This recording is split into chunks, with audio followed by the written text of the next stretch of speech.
Hello friends, Rizwana 2.0 education channel में आपका बहुत बहुत स्वागत है। Friends, first of all I would like to tell you that this channel is made for class 9, 10th, 11th, 12th UP board and we will get secure 90 plus in 2022 UP board examination. So friends, join this channel now and I have bonus tips for you friends. You can ask any doubts about your class, live, exam, whatever you want with direct call or WhatsApp message friends. Okay friends, and यहाँ पर आपको target 90 plus का लेकर के चलेंगे हम 2022 board examination के लिए। जो बच्चा 10th और 12th के लिए है उसके लिए, और जो 9th और 11th के लिए है उसकी भी अच्छी तैयारी यहाँ पर से कराई जाएगी। फ्रेंड्स, यूपी बोर्ड एग्जामिनेशन यहाँ आप देख सकते हैं गारंटीड है, आपको 90 प्लस यहाँ से बिल्कुल सिक्योर कराए जाएंगे। वो तब जब आप हमारी वीडियोज़ रेगुलर देखोगे और स्टार्टिंग से देखोगे, क्योंकि यह है आपका न्यू बैच 2022 आज से स्टार्ट हो गया है फ्रेंड्स। ओके फ्रेंड्स, यहाँ से आपको क्या क्या मिलने वाला है देख लीजिए। आपको यहाँ से PDF नोट्स मिलेंगे बिल्कुल फ्री, आपको कहीं जाने की ज़रूरत नहीं पड़ेगी कि आप वहाँ से क्वेश्चन ढूंढो। आप डायरेक्ट आप हमारी वीडियोस देखिए, आप वहीं से सब कुछ कवर कर लोगे और 90 प्लस आसानी से गेट कर लोगे। ओके देखिए, फ्री कॉलिंग फॉर डाउट्स। यदि आपको कोई डाउट्स है लाइक लाइफ से संबंधित, क्लास से संबंधित, एग्जाम से संबंधित, sadness, happiness, whatever you want, you have any doubts in your minds, you can ask. We are providing you a number 7500699642। आप कॉल कर सकते हैं, मैसेज कर सकते हैं, कुछ भी कर सकते हैं। देखिए, इजी मेथड विद ट्रिक, आपको इजी मेथड से अच्छे समझाया जाएगा और विद ट्रिक के साथ आपको याद कराया जाएगा। बिल्कुल भी टेंशन लेने की आपको ज़रूरत नहीं है फ्रेंड्स। आप चाहे ये सोच रहे हो कि हम याद कैसे करेंगे, आप कुछ भी, आपके पास बुक्स हो ना हो कोई प्रॉब्लम नहीं है। आप 10th, अगर जो बच्चा 9th में था वो 10th में आ गया है, वो तैयारी शुरू कर दे अपनी। ठीक फ्रेंड, देखिए यहाँ से class 9th, 10th, 11th, 12th every subject की आपको यहाँ से वीडियोस मिलेगी। इंग्लिश, साइंस, सब सब्जेक्ट की आपको वीडियोस मिलेगी। हमारी टीम इस पर बहुत अच्छे से काम कर रही है। एवरी सब्जेक्ट की यहाँ से टीचर आपको प्रोवाइड कराएंगे। देखिए, यहाँ से हर प्रकार का पढ़ाया जाएगा, एवरी सब्जेक्ट के लिए पढ़ाया जाएगा। कम से कम यहाँ पे ये फोकस किया गया है कि 3 से 4 बार कम से कम यहाँ से आपको रिवीजन करा दिया जाए। ये बहुत इंपॉर्टेंट बात है कि रिवीजन कितनी बार यहाँ से आपको करने को मिलेगा। देखिए, कोर्स कंप्लीट होने के बाद 3 से 4 बार आपको यहाँ से रिवीजन कराया जाएगा इस चैनल से फ्रेंड्स। सब कुछ मिलेगा, एवरीथिंग मिलेगी आपको। 9 to 12 से संबंधित, बोर्ड से संबंधित सब कुछ यहाँ से आपको मिलेगा। ट्रिक से याद कराया जाएगा, कोई प्रॉब्लम नहीं है, कोई इशू नहीं है। आप एक बार ज्वाइन करिए, सब्सक्राइब कर लें, फ्री है बिल्कुल, बेल आइकन पर क्लिक कर लें। फ्रेंड्स, आप एक बार देखिए, ज्वाइन करिए, क्लास समझ में आए तो आगे बढ़िए, अगर समझ में ना आए, देखिए ये हो ही नहीं सकता कि आप समझोगे नहीं, क्योंकि बहुत ही डिटेल में अच्छे से आपको यहाँ से समझाया गया है friends. Okay friends, so guys, ये क्लास 10th की साइंस का वीडियो है जिसमें फिज़िक्स का जो है पार्ट्स जो है चला रखे हैं मैंने, जो मैं आपका सिलेबस फिज़िक्स का पूरा कंप्लीट कराऊंगा। और ये चैप्टर 1 जो है चला हुआ है प्रकाश, परावर्तन तथा अपवर्तन, जो कि आप जानते हैं कि क्लास 10th का फर्स्ट चैप्टर प्रकाश, परावर्तन तथा अपवर्तन है। और जो मैं हैज़ 01 जो पहली वीडियो है वो बना चुका हूँ, जिसमें मैंने आपको बताया था प्रकाश का परावर्तन और उसके प्रकार। ठीक है फ्रेंड्स, और आज की वीडियो हैज़ 02 में हम गोले दर्पण के बारे में सीखेंगे यहाँ पर। तो फ्रेंड्स, आप देख लीजिए, हम यहाँ से शुरू से लेकर के चल रहे हैं। गोलीय दर्पण कांच के खोखले गोले का काटा गया भाग होता है। फ्रेंड्स, आप बिल्कुल भी चिंता ना करें, बिल्कुल अच्छे से समझाया जाएगा, एक बार समझ कर देख लीजिएगा। इसके एक तल पर पारे की कलाई तथा लाल ऑक्साइड का पेंट होता है और दूसरा तल परावर्तक तल होता है। ठीक है फ्रेंड्स, अब देख लीजिए, मैं आपको समझा देता हूँ। गोले दर्पण कांच के खोखले गोले का काटा गया भाग होता है। देखिए, मान लीजिए ये जो है ये कांच का खोखला गोला है फ्रेंड्स। अगर मैं इसका एक पार्ट काट देता हूँ इस साइड से या इस साइड से, अभी ये प्रकार की बात हो जाएगी जो उत्तल और अवतल है, सिर्फ मैं अभी आपको बता रहा हूँ। कोई सा भी एक भाग काट दीजिए, जैसे मान लीजिए मैंने ये वाला भाग काट दिया, तो इसकी साइड जो एक साइड होगी, उसकी एक साइड पर पारे की कलाई या लाल ऑक्साइड का पेंट होता है फ्रेंड्स। ठीक है फ्रेंड्स, वो जो होता है वो क्या होता है, वो गोले दर्पण होता है। उससे एक कटा हुआ भाग निकल जाता है, वहाँ से हमारे उत्तल और अवतल बनते हैं। देखिए गोले दर्पण जो होते हैं वो दो प्रकार के होते हैं, और जो इसका दूसरा साइड का भाग होता है, जैसे ये वाला हमारा भाग है, इस साइड का तो ये जो हो रहा है पेंट हो रहा है, और दूसरा जो ये वाला जो भाग है ये हमारा क्या है, ये परावर्तक तल होता है फ्रेंड्स। अभी मैं आगे आपको बताऊँगा कि परावर्तक तल होता क्या है। ये परावर्तक तल है फ्रेंड्स, ठीक है फ्रेंड्स। आगे देख लेते हैं। देखिए दो प्रकार के होते हैं। फर्स्ट अवतल दर्पण। देखिए वह दर्पण है जिसमें परावर्तन दबे हुए तल से होता है, अर्थात गोले का भीतरी तल परावर्तक तल से होता है। फ्रेंड्स देखिए परावर्तन के बारे में इससे पहली वीडियो मैंने आपको अच्छे से समझाया है। यदि आपने वो वीडियो नहीं देखी है तो आप डिस्क्रिप्शन में जाकर देख सकते हैं, मैं आपको वहाँ पर लिंक दे दूँगा, देखिए आप समझ लीजिए। दबे हुए तल से होता है। देखिए यहाँ पर क्या होगा कि मान लीजिए ये जो एक हमने एक भाग काट दिया और जो इस साइड का भाग कटा हुआ होता है, मीन्स कहने का यह है कि ये जो भाग थोड़ा सा पिचका हुआ है, दबा हुआ होता है, वो होता है फ्रेंड्स हमारा अवतल दर्पण। ये देख लेते हैं यहाँ पर, ये दबे हुए तल से होता है। मान लीजिए यहाँ से कोई प्रकाश की किरण आई और यहाँ से टकरा कर जो वापस जा रही है किरण, ये अपवर्तित किरण आई और यहाँ से परावर्तित होकर ये किरण वापस जा रही है, तो ये हमारा परावर्तन कहलाता है फ्रेंड्स, ठीक है। तो जो कहने का मीन्स क्या है, गोले का भीतरी तल परावर्तक तल होता है, जो अंदर का भीतरी तल है वो परावर्तक तल है। ये वाला फ्रेंड्स ये परावर्तक तल है, ठीक है। और जो ये है ये पेंट हो रहा है, तो दबा हुआ तल है ना परावर्तक, तो ये हमारा क्या हो गया, अवतल दर्पण। आगे देखिए दूसरा उत्तल दर्पण। वह दर्पण है जिसमें परावर्तन उभरे हुए तल से होता है, अर्थात गोले का बाहरी तल परावर्तक तल होता है। देखिए इसे याद कैसे कर सकते हैं कि भाई उत्तल कौन सा है और अवतल कौन सा है। देखिए ऊ मीन्स होता है उभरा, ठीक है, और ऊ मीन्स होता है उत्तल। तो जो उभरा हुआ होगा वो तो होगा उत्तल दर्पण।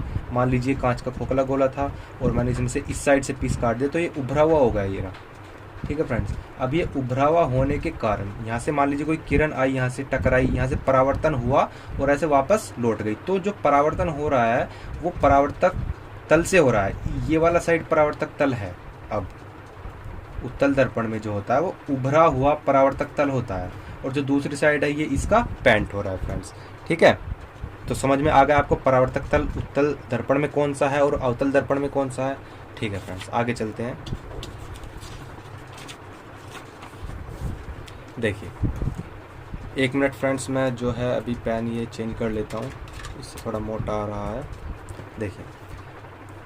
देखिए फ्रेंड्स, गोलीय दर्पण से संबंधित परिभाषा है। अब जो है यहाँ पर आपको गोलीय दर्पण से संबंधित कुछ परिभाषा यहाँ पर आपको दी गई है, जो कि आपको समझनी बहुत ही ज़रूरी है। फर्स्ट परिभाषा देख लीजिए, वक्रता केंद्र। वक्रता केंद्र होता क्या है, देखिए पढ़ लेते हैं। उस गोले के केंद्र को जिसका कि दर्पण एक भाग है। मान लीजिए कोई गोला है, यहाँ पर मैंने आपको डैश डैश करके यहाँ पर आपको दिखा रखा है, ये अगर आपको दिख रहा हो वीडियो में, और ये जो है ये अवतल दर्पण है। मैंने आपको अभी भी बताया पीछे, ये इस साइड जो है कलाई हो रही है, पेंट हो रहा है, ठीक है। दर्पण और ये गोले की जो है ये केंद्र है, सेंटर है मीन्स, तो दर्पण का वक्रता कहते हैं। समझिए उस गोले के केंद्र को, इस गोले का जो केंद्र है ये, जो कि दर्पण एक भाग है, दर्पण जो इसका भाग हो गया इस गोले का, ठीक है, तो दर्पण का वक्रता कहते हैं। जो ये सी पॉइंट सी सेंटर है इस गोले का, तो ये इस दर्पण का क्या हो जाएगा, वक्रता, दर्पण का वक्रता हो जाएगा, ठीक है। यह अवतल दर्पण में परावर्तक तल की ओर, देखिए अवतल दर्पण ये हो गया, मीन्स ये थोड़ा दबा हुआ, जो अवतल दर्पण होगा वो दबा हुआ होता है।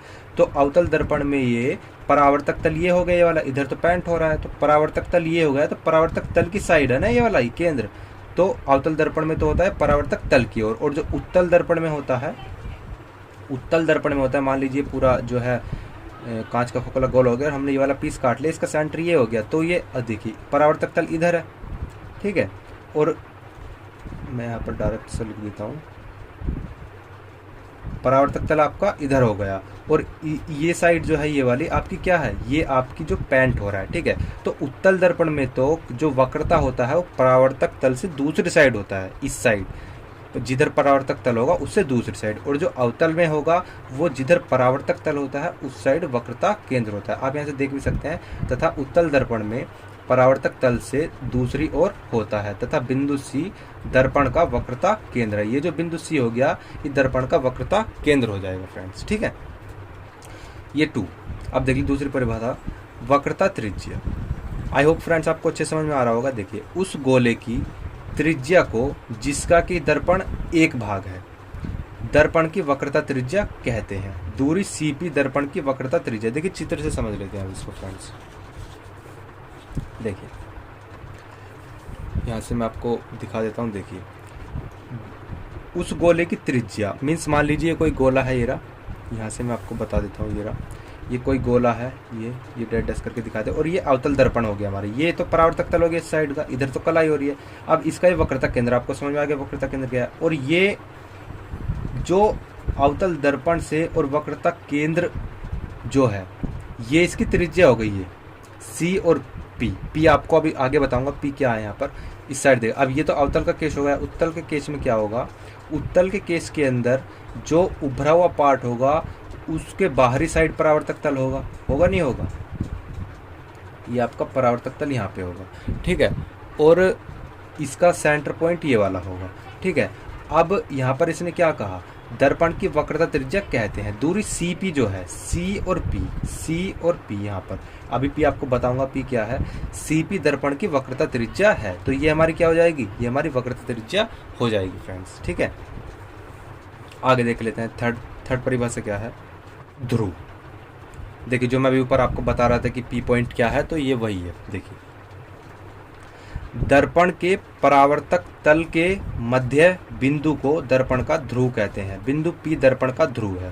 देखिए फ्रेंड्स अब मैं आपको चित्र से समझा देता हूँ ये क्या कह रहा है। ये कह रहा है देखिए ये हमारा हो गया अवतल दर्पण, ये हमारा हो गया उत्तल दर्पण, ऊ से उभरा ऊ से उत्तल, ठीक है, और ये अवतल जो होगा वो दबा हुआ होता है। देखिए इसका जो मिड पॉइंट होगा इस अवतल दर्पण का या उत्तल दर्पण का जो मिड पॉइंट होता है वो P पॉइंट होता है, मतलब उसको कहते हैं पोल या ध्रुव, ठीक है फ्रेंड्स। अगली परिभाषा देखिए फोर्थ, मुख्य अक्ष। दर्पण के ध्रुव तथा वक्रता केंद्र को मिलाने वाली रेखा को दर्पण की मुख्य अक्ष कहते हैं। रेखा PC दर्पण की मुख्य अक्ष है। देखिए अब इसको समझ लीजिए, ये हमारा अवतल दर्पण हो गया, ये हमारा उत्तल दर्पण हो गया, ऊ से उत्तल ऊ से उभरा, ये हमारा P पॉइंट हो गया, ये हमारा C पॉइंट हो गया, ठीक है फ्रेंड्स, समझ में आ रहा है आपको। तो जो C और P पॉइंट को जो मिला रही है रेखा, ये हमारी क्या कहलाएगी, मुख्य अक्ष।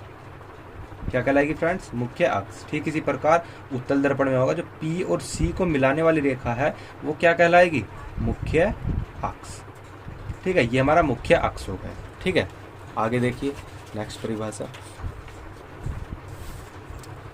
नेक्स्ट परिभाषा है फ्रेंड्स 5, दर्पण का द्वारक। देख लीजिए पहले पढ़ लेते हैं।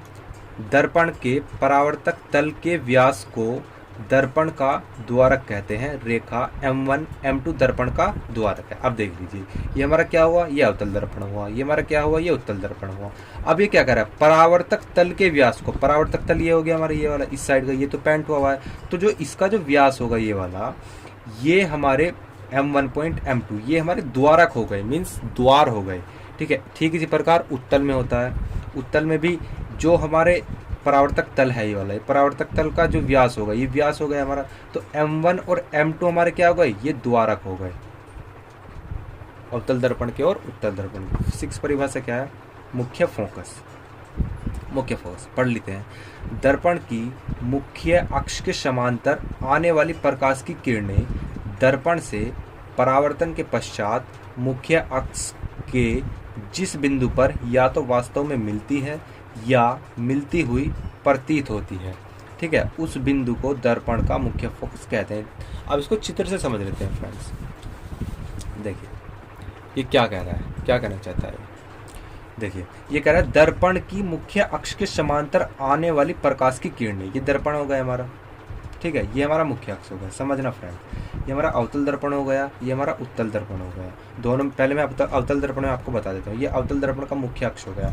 अब ये कह रहा है कि मुख्य अक्ष के समांतर आने वाली, देखिए समांतर तो रेल की पटरी होती है, समांतर आने वाली रेखा परावर्तन यहाँ से टकराई और यहाँ से ऐसे चली गई, जिस बिंदु से होकर ये जाती है, जिस बिंदु से होकर ये जाती है वो पॉइंट्स हो जाता है फ्रेंड्स हमारा फोकस, मुख्य फोकस, ठीक है। ये तो अवतल दर्पण में तो क्या है ये वास्तव में मिल रही है, अवतल दर्पण में तो वास्तव में मिल रही है। और जो उत्तल दर्पण में होता है, ये मान ली ये हमारा मुख्य अक्ष हो गया, इसके समांतर जो किरण आई ये इसके समांतर ही है ना, ये मान लीजिए इसके समांतर है। अब यहाँ से टकरा करके ऐसे चली गई, इसको पीछे बढ़ा दीजिए फ्रेंड। अब जब इसको पीछे बढ़ाओगे तो ये इस एक पॉइंट पर मिलेगी, उस पॉइंट को कहते हैं क्या, फोकस, मुख्य फोकस। तो फ्रेंड्स आपको पता चल गया कि मुख्य फोकस भी क्या है, ठीक है। ये कह रहा है कि मुख्य अक्ष के समांतर आने वाली प्रकाश की किरणें परावर्तन के पश्चात या तो वास्तव में मिलती है, देखिए अवतल दर्पण में तो मिल रही है वास्तव में, और उत्तल दर्पण में मिलती हुई प्रतीत हो रही है, मिल नहीं रही है, मिलती हुई प्रतीत हो रही है, ठीक है। अब 7th क्या है, फोकस दूरी। फोकस दूरी, दर्पण के ध्रुव से मुख्य फोकस तक की दूरी को दर्पण की फोकस दूरी कहते हैं। दूरी PF दर्पण की फोकस दूरी है। देखिए अब इसको चित्र से समझ लेते हैं।